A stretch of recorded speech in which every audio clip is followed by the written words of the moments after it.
한 주간 잘 지내셨습니까? 이번 시간은 이제 지난 시간에 이어서 연속해서 중개사무소 개설 등록 절차 공부합니다. 76페이지가 되겠습니다. 76쪽. 그래서 등록 절차인데 그 중에서도 법인이 등록하기 전에 먼저 갖춰야 될 등록 기준을 공부합니다. 물론 오늘 이번 시간에는 법인의 등록 기준을 보는데 우리가 지난주에 공인중개사인 개업 공인중개사가 되기 위해서 갖춰야 될 등록 기준을 공부했죠. 지금 현재 등록을 해야지만 개업 공인중개사가 되는데 등록을 신청할 수 있는 사람은 공인중개사와 법인만 등록을 할 수가 있습니다. 지난 시간에 했던 요거 잠깐만 복수하면 이때 공인중개사란 공인중개사 자격만 보유할 뿐 지금 현재 부동산 중개 업무에 종사하고 있지 아니한 자를 의미합니다. 따라서 아무리 공인중개사 자격이 있다 하더라도 이미 중개사무소 개설 등록을 하여 개업 공인중개사가 된 사람, 이 사람은 이중 등록을 할 수 없기 때문에 등록을 할 수가 없고, 아무리 공인중개사라 하더라도 중개 업무에 지금 현재 종사하고 있는 소속 공인중개사로 종사하고 있다면 등록을 할 수가 없는 것이죠. 그래서 놀고 있는 공인중개사만 등록할 수 있는데, 이런 사람들이 결격사유에 해당되지 않은 것을 전제로 해서 두 가지 기준을 갖춰야지만 등록할 수 있다 했습니다. 그래서 그 등록 기준 중에서 공인중개사의 등록 기준이 두 가지가 있었죠. 하나는 등록 신청일 전 1년 이내에 시도지사가 실시하는 실무 교육을 받아야 한다는 것이죠. 이때 실무 수습을 포함해서 받아야 합니다. 네. 두 번째는 중개사무소라는 건물에 대한 사용권을 확보해야 되는 것이죠. 요 두 가지 기준을 우리가 공인중개사가 등록하기 전에 미리 갖춰야 될 등록 기준을 했어요. 그러면 오늘은 법인이 등록을 하고자 할 때 갖춰야 될 등록 기준을 공부합니다. 이때 법인이 등록을 할 때 미리 등록 기준을 갖춰야 되지만, 다만 다른 법률의 규정에 의하여 중개업을 할 수 있는 법인이라면, 즉 특수법인이라고 하죠. 다른 법률의 규정에 따라 중개업을 할 수 있는 법인을 특수법인이라고 하는데, 특수법인은 이 등록 기준을 적용하지 않습니다. 등록 기준을 적용하지 않기 때문에 지금부터 설명드릴 등록 기준을 갖추지 않아도 등록을 할 수가 있습니다. 그렇다면 이 법인이 등록을 하고자 할 때 어떤 기준을 갖춰야 될지를 이제 지금부터 정리하는데, 이 법인의 등록 기준은 무조건 한 문제를 출제해야 되니까 꼭 별표를 3개 해놓으세요. 일단 전제 조건으로서 이 법인이 비생명체잖아요. 그래서 법인의 대표자, 임원사원 등이 결격사유자가 없을 것을 전제로 하여, 즉 결격사유에 해당되지 아니할 것을 전제로 하여 총 5가지 기준을 갖춰야 됩니다. 첫 번째가 바로 이 법인은 상법상 회사인 법인이거나 또는 그렇지 않고 또는 협동조합 기본법에 규정되어 있는 협동조합 기본법, 제가 협동조합 기본법이라고 하겠습니다. 협동조합 기본법 제2조 1호에 따른 협동조합에 해당하는 법인이어야 합니다. 따라서 사회적 협동조합은 제외합니다. 그래서 협동조합은 등록을 할 수 있어도 사회적 협동조합은 제외한다는 거 꼭 기억하셔야 합니다. 사회적 협동조합은 비영리조합이기 때문이죠. 그래서 사회적 협동조합은 제외한다. 따라서 사회적 협동조합은 등록을 할 수가 없다라는 뜻입니다. 그런데 상법상 회사라 하더라도 자본금은 5천만 원 이상이어야 되고, 협동조합 기본법에 규정된 협동조합이라 하더라도 자본금은 각각 5천만 원 이상이어야 합니다. 따라서 상법상 회사 또는 협동조합 기본법 2조에 따른 협동조합으로서 자본금이 각각 5천만 원 이상이어야 됩니다. 그렇다면 사회적 상법상 회사에는 종류가 5가지 있는 걸 알고 있죠. 주식회사, 유한회사, 합자회사, 한명회사, 유한책임회사, 이렇게 총 5가지가 상법에 규정되어 있는데요. 이 5가지 중에 한 가지라도 해당되는 그러한 회사여야지만 되고 자본금이 5천만 원 이상인 법인이 된다는 거죠. 또한 상법상 회사가 아니어도 되는데 협동조합 기본법 2조 1호에 따른 협동조합도 등록할 수 있어요. 그렇지만 자본금은 5천만 원 이상이죠. 네. 자, 그 다음에 이제 두 번째 기준 봅니다. 두 번째는 이 법인은 법 제14조에 규정된 업무만 영위할 목적으로 설립된 법인이어야 합니다. 법 14조에 규정된 업무만 영위할 목적으로 설립된 법이니까 법 14조에 규정된 업무를 기억하고 있어야죠. 법 14조에 규정된 업무는 총 7가지죠. 7가지가 14조에 규정하고 있는데 본업과 겸업으로 이렇게 나눠져 있어요. 본업과 겸업으로. 그럼 본업은 바로 1번에 해당되는 부동산 중개업이죠. 중개업은 반드시 영위할 목적으로 설립되어야 됩니다. 그 외에 겸업 업무가 6가지가 또 있는데 이 6가지 업무는 해도 되고 하지 않아도 되는데 6가지가 바로 두 문자를 따면 관, 상, 기, 분, 소, 경이 됩니다. 관, 바로 관리대행이죠. 이 관리대행은 상업용 건축물 및 주택의 임대관리 등 부동산의 관리를 대행할 목적으로 설립된 법인 해당합니다. 상은 부동산의 이용 개발 및 거래에 관한 상담을 영위할 목적으로 설립된 법인도 등록할 수 있는 법인입니다. 기는 중개업을 잘 못하고 있는 개업 공인중개사를 대상으로 부동산 중개업의 경영의 기법이나 또는 경영의 정보 등을 제공할 목적으로 설립된 법인도 등록할 수 있는 법인이죠. 분은 분양대행인데 이 분양대행은 상업용 건축물 및 주택의 분양을 대행할 목적으로 설립된 법인도 14조 규정된 업무죠. 그 다음에 소는 중개업에 부수되는 업무로서 이사업체나 도배업체를 소개하는 용역 알선을 영위할 목적으로 설립된 법인이어야 합니다. 그 다음에 경은 경매 및 공매 대상 부동산에 대하여 권리를 분석하거나 또는 취득을 알선하거나 또는 매수 신청이나 입찰 신청을 대리할 목적으로 설립된 법인을 말합니다. 따라서 상법상 회사 또는 협동조합 기본법에 규정된 협동조합으로서 자본금이 아무리 5천만 원 이상인 법인체라 하더라도 14조에 규정된 요와 같은 업무가 아닌 다른 업무를 영위할 목적으로 설립됐다면 그 법인은 등록을 할 수가 없습니다. 자, 그 다음에 세 번째는 이 법인의 대표자는 공인중개사이어야 합니다. 대표자라는 것은 상법상 회사의 대표이사 또는 협동조합의 조합장을 일컬어서 대표자라고 하는데 반드시 공인중개사여야 합니다. 또한 이 대표자를 제외한 임원 또는 임원이란 말이나 사원이란 말이나 같은 의미인데요. 임원이나 사원의 3분의 1 이상이 또한 공인중개사여야 합니다. 여기서 포인트는 대표자는 반드시 공인중개사여야 되고 대표자를 제외한 임원사원의 3분의 1 이상이 또한 공인중개사여야 된다는 거 알아두셔야죠.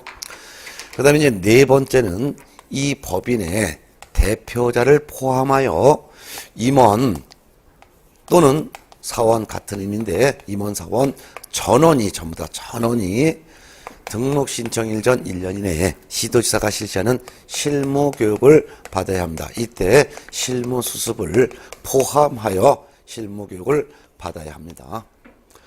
그 다음에 이제 다섯 번째는 이 법인도 중개사무소 건물에 대한 사용권을 확보해야 됩니다.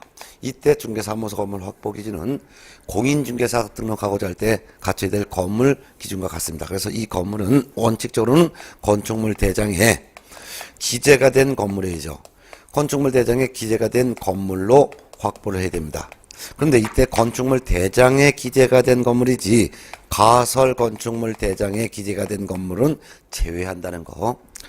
자, 그런데 건축물 대장에 아직 기재되기 전의 건물이라 하더라도 준공검사를 받았다든가 또는 준공허가를 받았다든가 사용허가 또는 사용승인 등을 받은 건물로 확보해도 됩니다. 이때 확보의 방법은 법인 소유 건물로 확보해도 되고 또는 타인의 건물을 전세하거나 임차하거나 사용대차하거나 그 밖에 기타 기존의 다른 계공의 승낙을 받아서 공동 사용하는 방법으로 사용권을 확보해도 됩니다. 이와 같은 5가지 법인의 기준을 갖춰야지만 등록을 할 수 있다는 것은 무조건 시험에 나오니까 꼭 정리해 두셔야 합니다. 자, 이와 같은 등록 기준을 갖추면 이제 등록을 신청을 하겠는데요. 등록 신청하는 것은 78쪽에 나와 있습니다. 그럼 이와 같은 등록 기준을 갖췄으면은 등록해달라고 신청을 하는데요. 이 두 번째 등록을 신청하는 신청은 누가 등록 신청을 할 수 있냐면은 등록 신청이 이제 공인중개사가 등록을 신청을 할 수도 있고 법인이 등록을 신청할 수 있다 그랬죠. 그런데 등록을 신청하는 사람이 공인중개사라면 공인중개사가 등록 신청서를 작성해서 이를 등록관청에 제출을 해야 합니다. 등록관청에 제출하는데 이 등록관청이란 중개사무소라는 건물이 소재하는 시장이나 군수나 구청장을 의미하죠. 근데 법인이 등록을 신청할 때는 법인은 비생명체이기 때문에 법인을 대신해서 대표자가 등록 신청서를 등록관청에 제출을 하게 됩니다. 이때 등록 신청서를 제출할 때는 이 등록 신청서에 계공의 종별을 표시해야 합니다. 지금 현재 등록을 신청할 수 있는 사람은 공인중개사가 등록 신청할 수 있고 법인이 등록 신청할 수 있죠.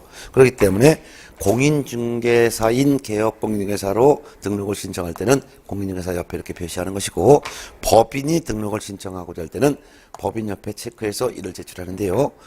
특히 주의할 것은 개업공인중개사의 종별은 공인중개사인 개업공인중개사, 법인인 개업공인중개사, 부칙 6조 2항에 규정된 개업공인중개사 이렇게 세 종류가 있지만 부칙 6조 2항에 규정된 개업공인중개사로의 등록 신청을 할 수 없으므로 이 등록 신청서에 부칙 6조 2항에 규정된 개공으로의 종별은 표시가 될 수가 없겠죠. 따라서 유일하게 서식 중에서 등록 신청서라는 서식에만 개공의 종별이 공인중개사인 개공, 법인인 개공 둘 중에 하나로 표시되어 있습니다.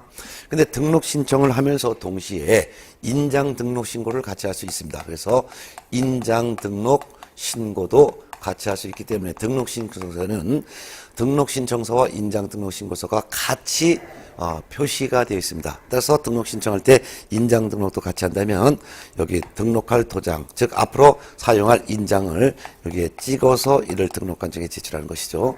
그리고 이 등록 신청할 때는 등록 신청하는 이 개공이 앞으로 상호, 즉 명칭을 어떤 명칭을 쓸지 미리 상호를 정해서 땡땡 공인중개사무소 뭐 이렇게 상호를 정하고 그다음에 사무소의 소재지는 어디에 있습니다.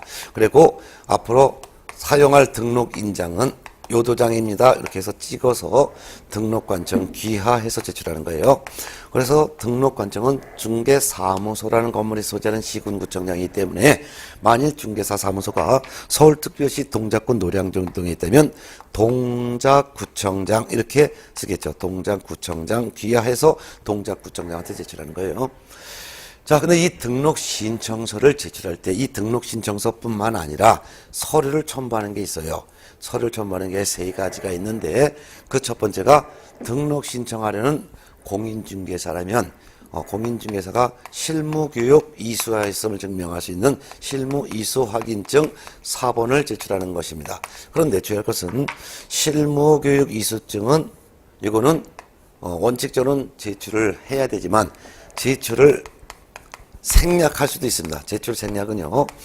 실무교육은 본래 시도지사가 실시하는데 실무교육 실시 권한을 다른 기관에 위임을 했을 때 실무교육 업무를 위탁 받은 사람이 실무교육을 이수했음을 확인할 수 있도록 등록관청이 전자적으로 실무교육을 받았다는 사실을 확인할 수 있도록 조치를 하였을 때는 이때는 실무교육 이수증 4번을 제출하지 않습니다. 그럼 결국은 제출하는 서류는 2가지가 있는데요. 그게 바로 중개사무소 건물에 대한 사용권을 확보했음을 증명하는 서류를 제출해야 됩니다. 이때 건물 확보 서류란 타인의 건물을 임차했으면 임대차 계약서를 첨부하는 거죠. 근데 건축물 대장에 기재되기 전의 건물로 중개사무소를 확보했다면 건축물 대장에 기재가 지연되는 이유를 적은 서류를 함께 내야 됩니다. 그 다음에 여권용 사진을 제출해야 합니다. 여권용 사진. 작년까지는 반명함판 사진을 제출하라고 했는데 여권용 사진을 제출하도록 법이 개정이 됐습니다. 그래서 여권용 사진 요 서류를 같이 첨부하여 제출하면서 거기다가 당의 지방자치단체 조례에서 정하고 있는 수수료도 납부를 해야 됩니다. 수수료 납부인데요. 이 당의 지방자치단체 조례에서 정하는 수수료라는 것은 만일 등록관청이 서울특별시 동작구청장이라면 동작구 조례에서 정하는 수수료를 납부하여 등록관청에 제출합니다. 특히 이와 같은 서류를 첨부하여 제출할 때 이때 제출할 때 방문해서 제출을 해도 되고 또한 서류 제출을 전자문서 제출도 가능합니다. 작년까지는 전자문서 제출을 허용하지 않았지만 개정이 됐습니다. 그래서 전자문서에 의한 제출도 포함한다라는 거 꼭 기억해 두시기 바랍니다. 그래서 작년에 비해서 개정된 내용이 서류 제출을 방문 제출뿐만 아니라 전자문서 제출도 가능하다는 거, 또한 작년까지는 실무교육 이수증 사본을 반드시 제출하라 했는데 실무교육을 받았음을 전자적으로 등록관청이 확인할 수 있도록 조치가 됐다면 제출을 생략할 수 있다는 거, 그 다음에 여권용 사진을 제출한다는 거, 이런 내용을 꼭 기억해 두셔야 합니다. 그렇다면 등록 신청할 때 첨부하는 서류처럼 보이지만 첨부하지 않는 서류가 더 중요합니다. 그래서 제출하지 않는 서류를 정리하겠습니다. 제출할 것 같지만 제출하지 않는 서류, 대표적으로 공인중개사 자격증을 제출하지 않습니다. 공인중개사 자격증은 제출하지 않는다. 국가기관이 발급하는 서류들은. 그 다음에 법인이 등록 신청한다 하더라도 법인 등기사항 증명서, 줄여서 제가 법인 등기를 할게요. 이것도 제출하지 않습니다. 건축물 대장도 제출하지 않습니다. 그러면 이같이 공인중개사 자격증, 법인 등기부, 건축물 대장, 요거의 공통점은 전부 국가기관이 발급하는 서류죠. 그래서 국가기관이 발급하는 서류는 일체 제출하지 않는다라는 거. 네. 자, 그러면 이제 등록 신청을 등록관청이 하게 되면 등록관청은 등록 신청을 받았을 때 일단 확인해 봅니다. 뭘 확인하냐면 등록 기준을 갖췄는지 확인합니다. 또한 공인중개사 자격 있는지 자격증을 발급한 시도지사에게 확인해달라고 요청을 하는 거죠. 이런 걸 다 확인한 다음에 일정한 사유에 해당되지 않으면 등록을 해줘야 됩니다. 근데 등록 기준도 확인하고 자격증이 있는지 그걸 확인했지만 추가로 확인할 게 있습니다. 그래서 일단 추가로 또 뭘 확인하냐면 등록관청은 등록 기준을 갖췄는지도 확인하고 또한 자격증을 공인중개사 자격을 취득하였는지 자격증을 발급한 지도자에게 확인도 요청을 하고 뿐만 아니라 이 등록 신청하는 사람이 공인중개사가 등록을 신청해야 되는데 공인중개사 자격이 없는 사람이 등록을 신청했거나 법인이 아닌 자가 등록을 신청을 했다면 이거는 등록을 거부를 해야 될 거예요. 또한 등록 신청한 사람이 공인중개사가 등록 신청했다 하더라도 이 사람이 등록 등의 결격 사유에 해당이 되면 등록을 거부해야 될 거예요. 또한 등록 기준에 적합하지 아니하면 등록을 거부해야 될 것입니다. 또한 아무리 공인중개사가 등록 신청했다 하더라도 또 결격사에 해당하지 않고 또 등록 기준에 적합한다 하더라도 이 등록 신청하는 사람이 공인중개사법에 따른 제한에 위반되거나 또는 다른 법에 따른 제한에 위반이 되면 등록을 거부해야 될 것입니다. 예를 들어서 공인중개사법에 위반했다는 것은 공인중개사 자격 있는 사람이 등록을 신청했지만 이 사람이 이미 등록이 되어 있는 공인중개사인 개업 공인중개사가 등록했다든가 또는 공인중개사 자격은 있지만 다른 중개업소에 지금 근무하고 있는 소속 공인중개사가 등록을 신청했다면 이중 등록 제한, 이중 소속 제한에 위반되기 때문에 등록을 거부해야 되는 것이고요.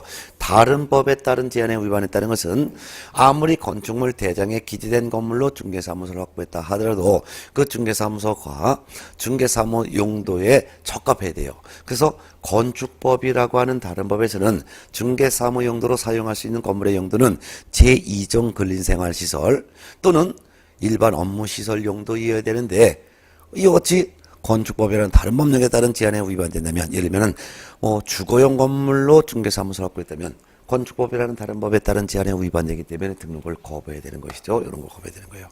특히 등록 신청할 때 등록 기준 갖추고서 중개사무소 건물을 확보했음을 증명하는 서류를 첨부하는데 이때 건물 확보 서류는 건축물 대장을 제출하는 게 아니고 남의 건물을 빌렸으면 임대차 계약서 이런 것을 제출하는 거 임대차 계약서지 건축물 대장이 아니라는 것을 유념하셔야 합니다.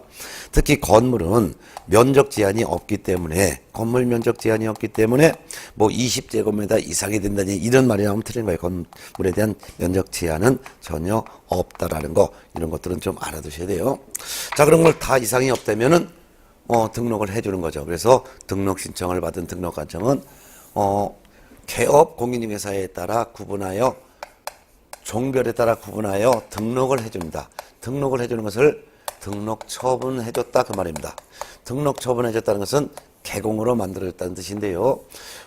등록증을 줬다는 뜻은 아니고요. 등록관청이 가지고 있는 장부 이름이 부동산 중개사무소 등록 대장이라고 하는데요. 이 등록 대장이라는 장부에 개공의 이름을 올려주는 거예요. 이름을 개공이 되었다라고 이름을 올려주는 것을 등록 처분이라고 합니다. 그렇다면 공인중개사가 등록 신청하여 등록관청이 등록을 해주면 그때서야 공인중개사인 개업 공인중개사가 되는 것이고 법인이 등록 신청을 하여 등록관청이 등록을 해줬다면 그때서야 법인인 개업 공인중개사가 되는 것이죠. 그러면 이와 같은 개공이 되었으면 개공이 중개업을 할 수가 있는데 등록 신청을 받은 등록관청이 등록을 해주는 때까지 기간은 처리 기간이 7일이라는 것도 알아두시기 바랍니다. 그래서 등록 신청을 받은 등록관청은 7일 이내에 등록을 해주고 등록했다라고 서면으로 통지도 해줘야 합니다. 그래서 등록 신청한 사람에게 당신 몇 년 몇 월 며칠부로 개공이 되었어 이렇게 서면 통지까지 7일 이내에 해줘야 된다는 것도 알아두셔야 합니다. 그럼 이제 개공이 됐지만 바로 업무를 하는 것은 아니고 업무를 개시하기 전에 이 개공이 된 사람은 세 가지를 해야 됩니다. 첫 번째는 업무 개시 전에 인장을 등록해야 됩니다. 인장 등록. 어떤 도장을 사용할지 등록관청에 알려야 됩니다. 그런데 이 인장 등록은 등록 신청을 할 때 인장 등록 신고를 같이 할 수 있습니다. 같이 할 수 있기 때문에 만일 인장 등록을 등록 신청할 때 같이 했다면 별도로 또 인장 등록할 필요는 없지만 만일 등록 신청할 때 인장 등록 신고를 같이 하지 않았다면 등록이 된 후 업무 개시 전에 인장 등록을 해야 될 것입니다. 근데 인장 등록을 하지 않고 업무를 개시하게 되면 등록관청은 이 개공에 대해서 6월 범위 안에서 업무 정지 처분이라는 행정 처분을 할 수 있습니다. 자, 두 번째는 손해배상 책임을 보장하기 위한 보증을 설정하여 등록관청에 신고해야 합니다. 이때 보증 설정은 공인중개사인 개업공인중개사로 등록된 사람은 최소 1억 원 이상의 보증을 설정해야 되고 법인인 개업공인중개사로 등록한 법인은 최소 2억 원 이상의 보증을 설정하여 신고해야 합니다. 그럼 보증 설정하였음을 신고하면은 등록관청에서는 보증 설정 여부를 확인한 후 지체 없이 중개사무소 등록증을 교부를 해주게 됩니다. 등록증을 교부하는 거예요. 그럼 이때 등록증은 서식이죠. 서식은 전부 국토교통부 장관이 정합니다. 따라서 등록관청은 국토교통부 령이 정하는 바에 따라 개공에게 등록증을 교부해야 된다면 옳은 말이 되는 것이죠. 그러면 이제 등록증을 이제 교부했으니까 이 등록증을 어떻게 될까요? 등록증을 사무소 안에 보기 좋은 곳에 게시를 해야 될 것입니다. 근데 사무소에 게시하는 서류는 총 4가지 서류가 있는데 이 4가지 서류가 바로 등차 보수가 됩니다. 중개사무소 개설 등록증 원본을 게시해야 됩니다. 이때 등록증은 중개사무소 등록증을 말하는 것이지 사업자 등록증을 말하는 것이 아니라는 거 유념하셔야 합니다. 그 다음에 자는 공인중개사 자격증 원본을 게시해야 될 것입니다. 이때 자격증 원본은 개공 자신의 자격증 원본뿐만 아니라 나중에 소속 공인중개사를 고용했다면 소속 공인중개사의 자격증 원본도 게시해야 될 것입니다. 보는 업무 보증을 설정했음을 증명할 수 있는 보증 설정 증명서류, 업무 보증을 설정했음을 증명하는 서류가 되겠고요. 그 다음에 수는 중개 보수 및 실비에 대한 표가 되겠습니다. 이와 같은 4가지 서류를 중개사무소 안에 보기 좋은 곳에 게시해야 합니다. 특히 업무 개시 전에 인장 등록부터 해야 되는데 인장 등록하지 않고 업무를 개시하면 업무 정지 처분할 수 있고 보증 설정을 하지 않고 업무를 개시했을 때 이때는 등록관청이 등록을 취소할 수 있습니다. 등록을 취소할 수 있다는 것은 등록 취소하거나 또는 업무 정지 처분할 수 있다는 뜻이에요. 또한 등록증을 사무소 등에 게시해야 되는데 이 같은 서류 중에 하나라도 게시하지 않고 이 4가지 등자보수 중에 하나라도 게시하지 않고 업무를 시작을 했다면 이때는 100만 원 이하의 과태료를 부과됩니다. 이런 걸 다 한 다음에 업무를 개시, 즉 시작을 하는데 특별한 사정이 없는 한 등록 후 3월 이내는 업무를 개시해야 될 것입니다. 이런 내용을 등록 기준부터 등록 절차까지 순차적으로 이해를 잘 하셔야 될 것입니다. 예. 자, 그럼 이렇게 해서 했고요. 다른 것들은 여러분들이 뭐 한번 참고적으로 보시면 될 것 같고요. 그 다음에 교재는 어디를 볼게 했냐면요. 교재 82쪽 참고적인 내용을 한번 살펴보겠습니다. 82페이지 참고가 있습니다. 요거는 이제 판서도 안 하고요. 그냥 책으로 그냥 간단히 정리합니다. 출제 가능성이 좀 거의 없습니다. 개업 공인중개사의 종별 변경 방법입니다. 일단 개업 공인중개사의 종별 변경이라는 것은 개업 공인중개사가 종류를 다른 종류로 바꿔서 계속 중개업하는 것을 말합니다. 예를 들면은 부칙 6조 2항에 규정된 개업 공인중개사가 공인중개사 자격을 취득하여 공인중개사인 개업 공인중개사로 종류를 바꾸거나 하는 경우가 바로 종별 변경이 되겠죠. 종별 변경하는 방법은 원칙은 등록 신청서를 다시 제출합니다. 처음 개공이 되려고 등록 신청서 냈던 서류 있죠. 이 서류를 종류를 바꿀 때도 똑같이 등록 신청서를 다시 제출해야 된다 그 말입니다. 그렇지만 종전에 제출했던 서류 중에서 변동사항이 없는 서류는 다시 제출하지 아니할 수가 있습니다. 그렇지만 종전의 중개사무소 등록증은 반납을 해야 됩니다. 그래야지만 다른 종류로 표시된 등록증을 바꿔 받을 수가 있는 것이겠죠. 그런데 2번 예외적으로 등록증 재교부 신청을 하여야 하는 경우도 있습니다. 등록증 재교부 신청은 부칙 6조 2항에 규정된 개공이 자격을 취득하여 반드시 동일한 등록관청 관할구역 안에서예요.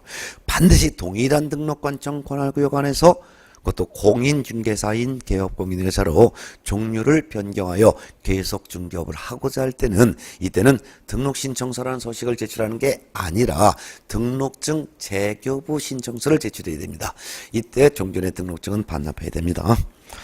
자, 그 다음에 이제 83쪽에도 참고사항이 있습니다. 중개사무소 등록증 재교부 신청 사유가 있습니다. 등록증 재교부 신청 사유는 3가지 이유가 있는데요. 첫 번째는 1. 등록증의 분실 훼손이 있죠. 즉 중개사무소 개설 등록증을 잃어버리거나 못 쓰게 되었을 때는 등록관청에 등록증의 재교부 신청을 할 수가 있습니다. 이때 재교부 신청을 할 수 있는데 이때 재교부 신청서를 낼 때는 당해 지자체 조례에서 정하는 수수료를 납부해야 됩니다. 수수료를 납부하면 되는 거지 별도로 등록증을 잃어버렸다라는 이유로 별도의 규제를 받는 건 아니기 때문에 과태료 같은 거 제재받지는 않습니다.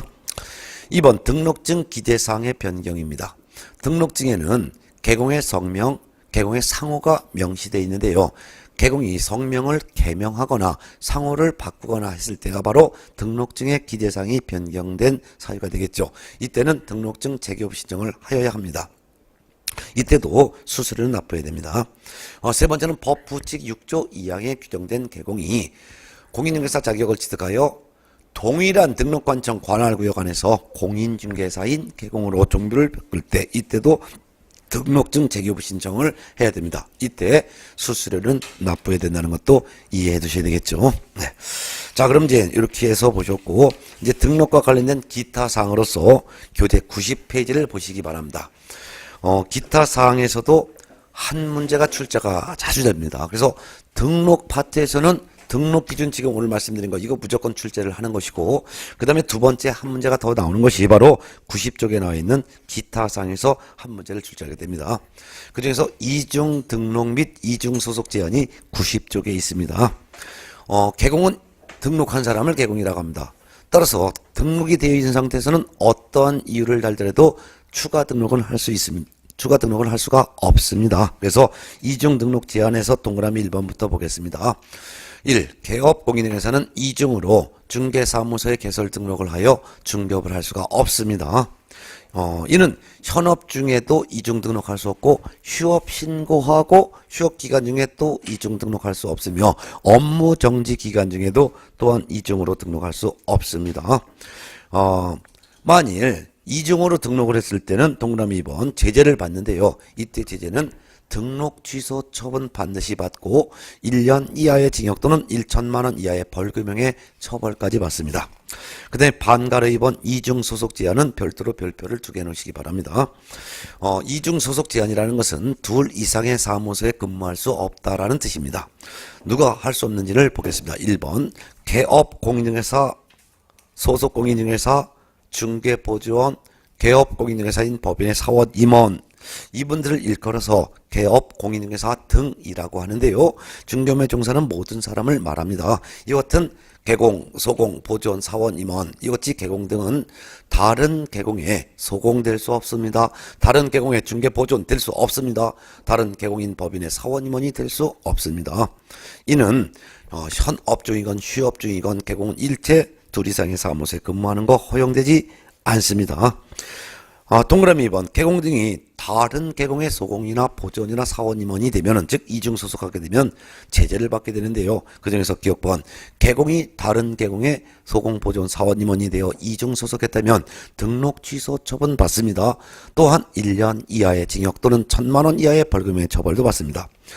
니은번 소속 공인중개사가 다른 개공의 소공 보조원 사원 임원이 되면은 자격정지 처벌을 받을 수 있습니다. 또한 1년 이하의 징역 또는 1천만 원 이하의 벌금의 처벌을 받습니다. 주의할 것은요. 소속 공인중개사가 자격정지 기간 중에 다른 개공의 소공 보조원 사원 임원이 되거나 자격정지 기간 중에 계속 중개업무를 하였을 때 이때는 자격 취소 처분, 공인중개사 자격 취소 처분도 받게 되고 1년 이하의 징역 또는 1천만 원 이하의 벌금의 처벌받습니다. 디귿번 중개보조원이 다른 개공의 중개보조원 등이 되면은 1년 이하의 징역 또는 1천만 원 이하의 벌금형 처벌받습니다. 그렇다면 개공이건 소공이건 중개보조원이건 다른 개공에 소속을 했을 때는 1년 이하의 징역 또는 1천만 원 이하의 벌금 중에 하나의 처벌을 받고요. 그 외에 개공은 등록 취소까지 받게 되고 소공은 자격정지도 받을 수가 있다는 것이죠. 그렇지만 중개보조는 행정처분의 대상이 될 수 없기 때문에 자격정지의 대상은 될 수가 없습니다. 자, 그 다음에 이제 91쪽 양가로 2번 등록증의 양도 대여 금지를 보겠습니다. 이것도 한 지문이 출제되니까 별표 하나 해놓으세요. 양도 대여 금지 보겠습니다. 1항 개업 공인중개사는 다른 사람에게 자기의 성명이나 상호를 사용하여 중개 업무를 하게 하거나 자기의 중개사무소 등록증을 양도 대여하는 행위를 하여서는 안 됩니다. 이를 위반하면 등록 취소 처분받습니다. 또한 1년 이하의 징역 또는 1천만 원 이하의 벌금의 처벌도 받게 됩니다. 반가로 2번 양수 사용금지 보겠습니다. 누구든지 다른 사람의, 여기서 다른 사람이란 다른 개업 공인중개사의를 말합니다. 누구든지 다른 개업 공인중개사의 성명 또는 상호를 사용하여 중개무하거나 중개사무소 등록증을 양수대여 받아 이를 사용하는 행위를 하여서는 아니 됩니다. 이를 위반하여 다른 사람의 성명이나 다른 사람의 상호를 사용했거나 다른 사람의 등록증을 양수대여 받아 사용한 사람은 1년 이하의 징역 또는 1천만 원 이하의 벌금에 처합니다. 물론 양수받은 사람은 개공이 아니기 때문에 등록 취소의 대상은 아니고요. 1년 이하의 징역 또는 1천만 원 이하의 벌금형의 대상만 됩니다. 92쪽 넘어갑니다. 등록의 효력 소멸. 이거는 뜻만 이해하면 됩니다. 등록의 효력 소멸이란 개공의 신분이 상실되는 것을 등록의 효력이 소멸된다라고 하는데요. 등록의 효력이 소멸되는 사유는 세 가지가 있습니다. 첫 번째는 개인인 개업공인중개사의 사망 또는 법인인 개업공인중개사의 해산이 되면 즉시 등록의 효력은 상실됩니다. 사망, 해산 즉시 등록의 효력도 같이 상실된다 그 말이죠. 그렇지만 등록관청이 가지고 있는 등록대장이라는 장부에는 아직도 개공의 이름이 올려져 있죠. 그러니까 그 개공의 이름을 지우는 행위를 우리는 등록 취소 처분이라고 하는데 등록 취소 처분은 별도로 나중에 하게 됩니다. 그렇지만 사망 해산 즉시 등록의 효력은 소멸된 것이다. 그렇지만 등록관청은 등록대장이라는 장부에 있는 개공의 이름을 지우는 등록 취소 처분은 별도로 나중에 하게 된다 알아두면 되겠죠. 자, 반가로 1번 등록관청에 등록 취소 처분이 있으면 등록의 효력은 소멸됩니다. 그렇지만 주의할 것은 등록 취소에 해당하는 위반 행위를 하였다 해서 즉시 등록의 효력이 소멸되는 것은 아니고요. 등록관청이 등록 취소 처분을 해야지만 끝에서야 등록의 효력이 소멸됩니다. 세 번째는 이제 폐업 신고하게 되면 등록의 효력이 소멸됩니다. 그러면 등록의 효력이 소멸되는 사유는 세 가지밖에 없습니다. 즉 첫 번째는 사망 해산, 두 번째는 등록 취소 처분을 받은 경우, 세 번째는 폐업 신고한 경우 이렇게 알아두세요. 그 외에는 등록 효력이 소멸되는 사유는 없습니다. 양가로 4번 무등록 중개업에 대해서 봅니다. 무등록 중개업이란 등록을 하지 않고 중개업을 한 것을 우리는 무등록 중개업이라고 하죠. 무등록 중개업의 유형은 1번 중개사무소 개설 등록하지 않은 상태에서 중개업을 했거나, 두 번째 등록을 하여 개공이 되었지만 나중에 등록의 효력이 소멸된 상태에서 계속 중개업을 하더라도 이도 역시 무등록 중개업이 됩니다. 예를 들면은 법개공이 폐업 신고한 후 계속 중개업을 했다든가 법인이 해산된 후 계속 중개업을 했다든가 이런 경우가 되겠죠. 그래서 법인이 해산된 후 계속 중개업을 한 경우, 두 번째는 등록 취소 처분을 받은 상태에서 계속 중개업한 경우 또는 폐업 신고한 경우 계속 중개업을 한 경우도 역시 무등록 중개업이 되겠죠. 또한 교재 93쪽에 보면은요. 폐업 그다음에 이제 3번 동그라미 3번 볼까요? 93쪽 위에서 다섯 번째 줄 등록 신청 단계에서 등록 처분 전에 중개업을 했다. 즉 등록 신청을 했지만 아직 등록되기 전에, 예를 들면 등록 신청서를 등록관청에 제출했어요. 근데 아직 등록 처분 받기 전에 중개업을 했다면은 이것도 무등록 중개업이 되겠죠. 그렇지만 등록 신청하여 등록 처분을 받았어요. 근데 아직 등록증을 교부받지 못했어요. 등록 처분 받았지만 아직 등록증 교부받기 전에 중개업을 한 것은 무등록 중개업은 아니죠. 등록이 됐으면 개공이 된 것이니까. 그래서 등록 신청하여 등록 처분 받기 전에 중개업을 한 것은 무등록 중개업. 등록 처분 받은 이후에 보증 설정하지 않았다든가 등록증 받기 전에 중개업을 한 것은 무등록 중개업으로 볼 수가 없다는 걸 구분하셔야 되겠죠. 그 다음에 이제 동그라미 4번 봅니다. 93쪽 등록을 하지 않고 인터넷상에서 중개업을 한 것도 무등록 중개업이 되겠죠. 또한 동그라미 5번 중개업이 주된 업무가 아닌 자가, 예를 들면 부동산 컨설팅을 주된 업을 하는 사람이 또는 식당업을 주된 업을 하는 사람이 등록하지 않고 중개업을 했다. 이것도 무등록 중개업이 되겠죠. 자, 반가로 1번 봅니다. 무등록 중개 행위자의 중개에 따른 거래계획의 효력. 1. 무등록 중개사무소 개설 등록하지 않고 중개업을 한 자, 즉 무등록 중개업을 한 자의 중개행위로 인하여 중개가 완성된 경우라 할지라도 거래 당사자 간의 법률행위는 효력이 있습니다. 거래 당사자 간의 법률행위란 거래 당사자 간의 거래계약을 말하죠. 무등록 중개업을 한 자의 중개를 통해서 이루어진 매매계약, 임대차 계약 효력이 있다 그 말입니다. 그렇지만 무등록 중개업을 한 사람은 동그라미 2번 행정처분의 대상은 아니지만 3년 이하의 징역 또는 3천만 원 이하의 벌금에 처분 받습니다. 또한 무등록 중개업을 한 사람은 법을 위반했기 때문에 동그라미 3번 무등록 중개업을 한 사람은 중개보수 청구권이 없습니다. 중개보수 청구권이 없기 때문에 중개보수 청구할 수가 없는 것이죠. 자, 그 밑에 판례가 있는데 이 판례는 제가 중개라는 판례에서 설명드렸을 때 판례와 똑같은 건데요. 아주 중요하니까 꼭 알아두셔야 합니다. 그래서 판례에서 요거를 정리해 두시기 바랍니다.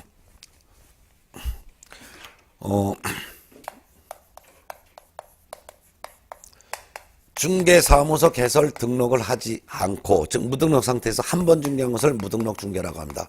무등록 중개를 한 사람은, 이 사람은 처벌받지 않습니다. 무등록 중개를 한 사람 이거 해도 됩니다. 그래서 무등록 중개를 한 사람은 보수 청구권이 있습니다. 보수 청구권이 있습니다. 또한 의뢰인과 보수에 대한 약정을 하였을 때 그 약정은 사회 상당성 범위 안에서는 효력이 있습니다. 유효가 되는 것이죠. 예. 자, 근데 무등록 중개업을 한 사람은 다릅니다. 무등록 중개업을 한 사람이란 등록하지 않고 계속적 반복적으로 중개하고 보수받은 사람을 무등록 중개업자죠. 이 사람은 처벌받습니다. 처벌은 3년 이하의 징역 또는 3천만 원 이하의 벌금에 처벌받습니다. 이 무등록 중개업을 한 사람은 보수 청구권이 없습니다. 보수 청구권이 없기 때문에 설령 의뢰인과 무등록 중개업자 사이에 보수에 대한 지급 약정이 있다 하더라도 이 약정은 효력이 무효가 되는 것입니다. 무효가 되는 거죠. 그렇지만 무등록 중개를 한 사람에게 중개를 의뢰했건, 무등록 중개업을 한 사람에게 중개를 의뢰했건, 중개를 의뢰한 의뢰인은 처벌받지 않습니다. 그러면 처벌받는 사람은 딱 한 사람밖에 없네요. 누구? 무등록 중개업을 한 사람. 무등록 중개업을 한 사람은 처벌받는다. 그리고 보수 청구권도 없다. 보수를 받기로 약정해도 효력이 없다. 이 정도는 꼭 정리해서 숙지해 두셔야 될 것입니다. 자, 이번 시간에는 이제 지난 시간에 공부했던 중개사무소 개설 등록에 해당되는 내용을 등록 기준부터 등록 절차 끝까지 상세히 설명드렸고 시험에 나오는 거 정리를 해드렸습니다. 특히 시험에서 이번 시간에 공부했던 것 중에서 이 등록 기준은 공인중개사의 등록 기준에서도 한 질문, 법인의 등록 기준에서는 무조건 한 문제가 나온다는 거 꼭 알아두시고, 등록 신청할 때 제출하는 서류에 건물 확보 서류와 여권용 사진은 제출하지만 실무교육 이수증사본 요거는 등록한 청이 전자적으로 확인할 수 있도록 조치했을 때는 제출하지 않는다라는 거. 그 다음에 등록 신청할 때 자격증 사본 제출하지 않고 법인 등기사항 증명서도 제출하지 않고 건축물 대장도 제출하지 않는다는 거. 그리고 등록 신청서를 제출할 때 제출하는 서류를 갖다가 이때 첨부 서류를 방문 제출해도 되지만 전자문서 제출도 가능하도록 법이 개정됐다는 거. 이런 것들은 꼭 알아두시고, 등록 신청을 받은 등록관청이 7일 이내에 등록 사실을 서면으로 통지해 준다는 거, 이런 것들도 꼭 기억해 두셔야 될 사항입니다. 자, 이번 시간에 이와 같이 등록에 대한 내용을 설명드렸고요. 다음 시간에는 교재 94쪽에 있는 등록 등의 결격 사유, 여기에 대해서 설명드리겠습니다. 자, 다음 시간에 뵐까요?